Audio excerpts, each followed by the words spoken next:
Estão falando em Sérgio Ramos agora, que foi oferecido Sérgio Ramos no Corinthians, mas aí a pedida é muito alta. Pedida muito alta não se aplica ao Corinthians. O Corinthians não está nem aí se a pedida é alta ou não, pelo menos essas últimas contratações, né? Dois estrangeiros foram oferecidos: o espanhol Sérgio Ramos, zagueiro do Real Madrid, claro, como a gente já falou, e o lateral francês Kurzawa, ex-PSG, também. E o Corinthians propôs um contrato de produtividade para o lateral francês, que na última temporada só jogou 8 minutos. Né? E aí o Corinthians também está nessa. Mas não é possível, né? Que também vai trazer o Sérgio Ramos. Talvez seja um pouco demais. O Mauro usou a expressão jogador virtual, jogador imaginário para o Jogador Neymar, imaginário. e eu acho que o Augusto Melo ele vive num mundo imaginário para achar que o Corinthians pode bancar essas contratações, essas chegadas de todo mundo. Já não basta agora ter que confiar que o patrocinador vai pagar e que vai continuar até o fim do contrato, sendo que há menos de 3 meses, há 2 meses, os caras tiveram um problema com o patrocinador por conta de um escândalo de laranja e com uma investigação em curso agora, com as dívidas do Corinthians aumentando. E aí você fala e pensa, Sérgio Ramos e Kurzawa, é assim, é realmente um mundo imaginário, porque não faz nenhum sentido. Mais uma vez, já não fazia sentido com o Depay. Depois do Depay veio o Carrilho. Agora, depois do Carrilho, tem Sérgio Ramos e Cruz. É um negócio realmente assustador o que o Corinthians pensa em fazer, se é que considerou conversar com esses jogadores. É um negócio completamente fora da realidade. Não existe, desculpa, não existe o Corinthians pensar em contratar jogadores como esse. Não faz sentido algum. Não sei nem mais o que falar além disso, ô Tirone, porque é realmente um negócio muito assustador pensar que o Corinthians pensa nesses caras. Pois é. Bom, Mauro, explica pra gente uma outra questão, que não tem nada a ver com o Corinthians, mas com o Flamengo. Caso o Dunche de Abranches ganhe a eleição, o Landim poderá ser o CEO do Flamengo. Essa é a história? Foi o que eles anunciaram, né? A priori, o Landim tentaria a presidência do Conselho Deliberativo, no caso de vitória do Dulce. Mas agora eles já anunciaram que o Dulce convidou o Landim para ser o CEO do clube. O Flamengo tem um CEO, né? Então seria dessa vez o Landim e ele, teoricamente, ficaria à frente de tudo que envolve o estádio. Muita gente acha que quem vai mandar vai ser o Landim. Bem, a caneta seria do Dunche, né, sendo presidente, é bom lembrar. Então, acho que pode ser ilusório achar que determinado sujeito vai ser eleito e vai deixar o outro mandar. Não sei, sinceramente não sei não. Tenho dúvidas quanto a isso. Acho que não. Mas ele teria poder ainda, claro, né? Estaria ali num cargo de importância. Muita gente acha que seria um terceiro mandato, né? Quase que uma extensão para mais um mandato.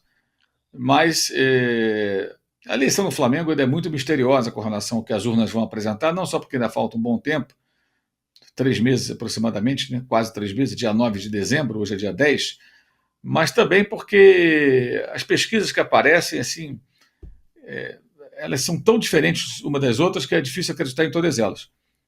Uma dá o Dunch ganhando por lavada, outra dá o BAP ganhando de lavada, uma aparece o Valim com poucos votos, outra aparece com 14% quase. O Maurício Gomes de Matos também flutua de uma para outra. É difícil saber se alguma delas traduz a realidade desse colégio eleitoral também, que é um colégio eleitoral difícil de você aferir em pesquisa, porque você entra em contato com sócios, mas nem todos aparecem para votar no dia. É bem complicado. Eu ainda acho difícil fazer essas previsões. Ontem foi lançada a candidatura do BAP, com um grande evento no Rio de Janeiro. Né? Ele está apoiando, acreditando muito no fato de ter apoio de vários caras que se tornaram caras conhecidos até da torcida, né? Durante o período de recuperação do clube, porque foram pessoas que participaram de todo o processo, de 2013 em diante, né? Virada de 12 para 13 em diante, mas se o Dulce vencer, uma coisa é certa, o Landim vai ter um papel ali relevante, ele vai ser o CEO do clube, então ele vai ter uma função de gestão, uma função administrativa e poder. Então quem voltar no Dulce, mais do que nunca sabe que está voltando no Landim também. Já era claro isso, agora mais ainda. O que tem um negócio, uma coisa que acontece nos clubes brasileiros, Danilo, por mais que você tenha lá o estatuto, então o Landim não pode ter um terceiro mandato em tese, mas de alguma forma ele, se o Doncic ganhar, ele vai ficar ali dentro do clube ainda, atuando politicamente de forma muito importante como CEO. Isso acontece em vários lugares, né? O Andrés, quando ele deixou de ser presidente do Corinthians, ele virou o cara que ia cuidar do negócio do estádio. Aliás, deu bem errado, né? A conta tá aí, ninguém pagou e o Corinthians está encalacrado com essa história. Mas enfim, ele ficou lá como gestor do estádio, da coisa do estádio. Agora no São Paulo, o Casares tem mais 2 anos de mandato, mas ele está projetando o São Paulo em 2030. Será que ele não vai estar à frente desse processo também, de alguma forma?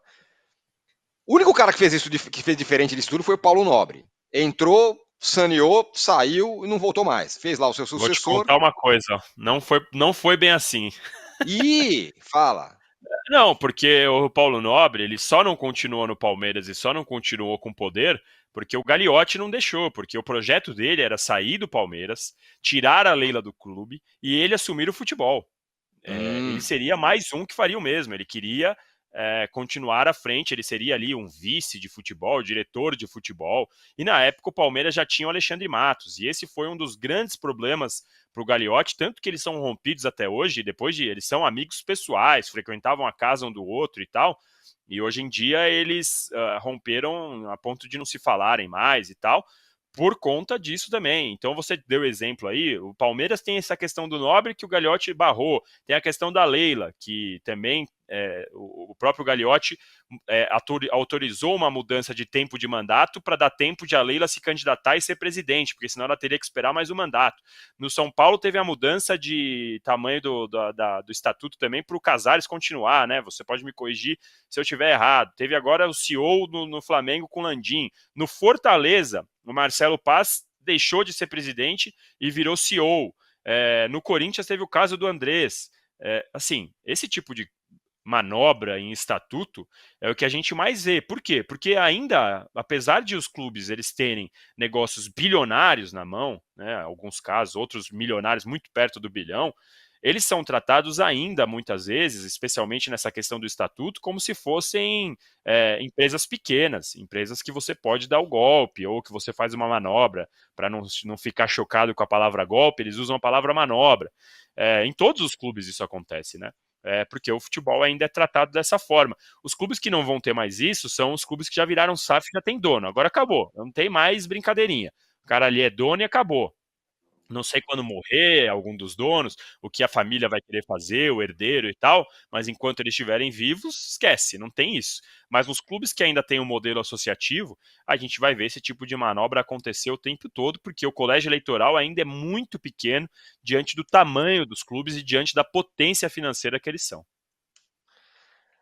Muito bem. Nossa enquete está da seguinte forma, que ainda sobre a seleção brasileira. Quais as chances de o Brasil estar na final da Copa do Mundo, como prometeu o Dorival Júnior? Grandes, 10%. Médias, 14%. Baixas, 41%. Nenhuma chance, 35%, como está aqui. Falei em 2 mil likes, chegamos a 2,3 mil likes. Então, se a gente ficar aqui mais 2 minutos, dá para chegar em 2.500 likes. Nada mal, eu diria.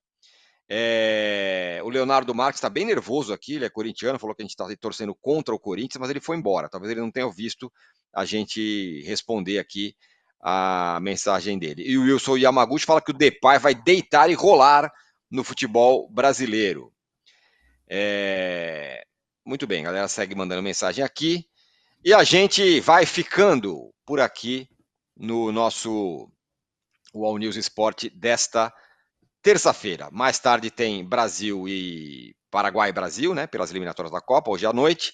E a agenda aqui agora é a seguinte, o que vem por aí. Agora, às 10 horas, tem o Melhores Mementos aqui nesse mesmo link, não precisa nem sair daqui. Às 11 horas, tem o De Primeira, com a Domi, o PVC e o André Hernan. Às 17 horas tem live do Palmeiras, se eu não me engano, com Danilo Lavieri e quem mais? Uma mera coincidência. Hoje eu, Massini, Flávio Latifi e o convidado é o Soler, da Rádio Bandeirantes. Muito bem. Às 18 horas, a craque Marília Ruiz entra em campo com o fim de papo, ela e o Renato Maurício Prado de grande elenco. Às 19 horas tem cartão vermelho com o Juca Kfouri ou com o José Trajano. E amanhã a gente volta com o All News Esporte. Valeu, Mauro, valeu, Danilo, valeu a brutal audiência que nós tivemos hoje, muito boa mesmo. E a gente volta amanhã. Tchau.